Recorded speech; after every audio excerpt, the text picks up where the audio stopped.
We have a new budget build.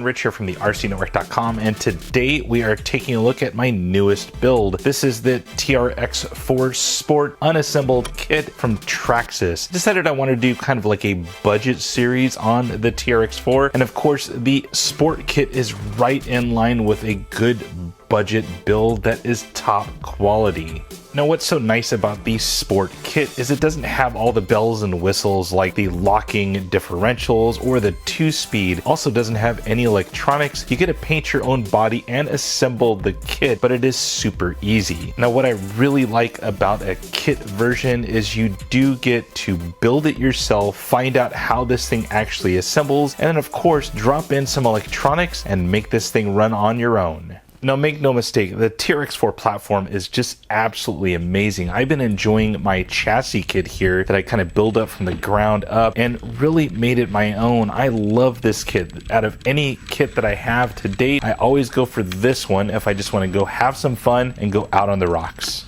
So in this build series, we'll be showing you in this video just how the kit assembled and how easy it was. And then the next few videos will be actually dropping in some good quality, budget-friendly electronics, also adding a couple of upgrades, getting that body painted, and showing what this thing can really do once you have it all up and running. And through the magic of YouTube, look at that. But first, let's go through how my build went and some of the things I noted. Building the TRX-4 Sport kit is quite easy, as some of the tedious items are already pre-assembled, like the shocks and the suspension links. You'll need just a simple toolkit including a 1.5, 2.0, 2.5mm hex drivers, and a 7mm nut driver. All the fluids are included in the kit, including black grease and shock oil, but I found the need to put some blue O-ring grease on the shock cartridges. All screws that needed thread lock were pre-done at the factory. Nice touch. The owner's manual is quite well done and literally no mistakes or bobbles, unlike other manufacturers. I did find one part that confused me on the orientation of the body mounts, which also happened on the regular chassis kit. I simply got turned around on the orientation. So the first step, you're going to start with building the transmission. It's pretty simple and robust. Then you move on to assembling the portal axles by building the differentials and spools. The portal axles went together quick. Just make note of all of the R's and L's on the front axle parts. Even the drive axles were pre-applied with thread lock. Very nice.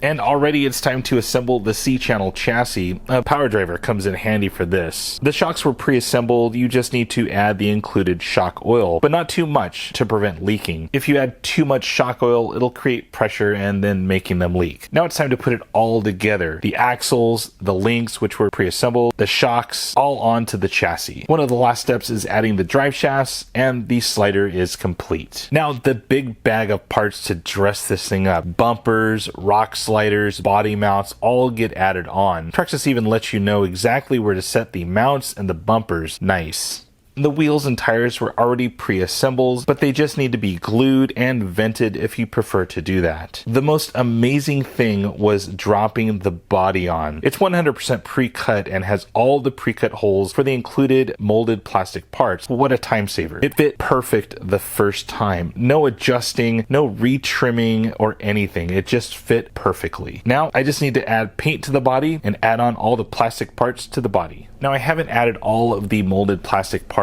that come in the bags, like the headlights, the taillights, the mirrors, and all of that kind of stuff. I'm gonna wait till after the body's painted and then go ahead and add those on. But pretty much you have a full roller here that's just ready for electronics and some paint. So make sure and follow along on this series. In the next video, we'll be going over the electronics that I already chose for this build, but I'm up for options. If you guys want to see specific items on this build, please throw those comments down in the comment section. I'd love to hear your thoughts on what you'd like to see in this budget series. But please note, a budget series is exactly that. It's a budget. It doesn't mean that it has to be the cheapest part available on the planet. My terms of budget is keep the costs down, but still have a good quality part, something that'll last you the life of the RC. Now, if you like this video, please hit the like button. If you haven't already done so, subscribe to the channel and hit the notification bell so you'll be notified anytime I upload a video. And finally, my name is Rich.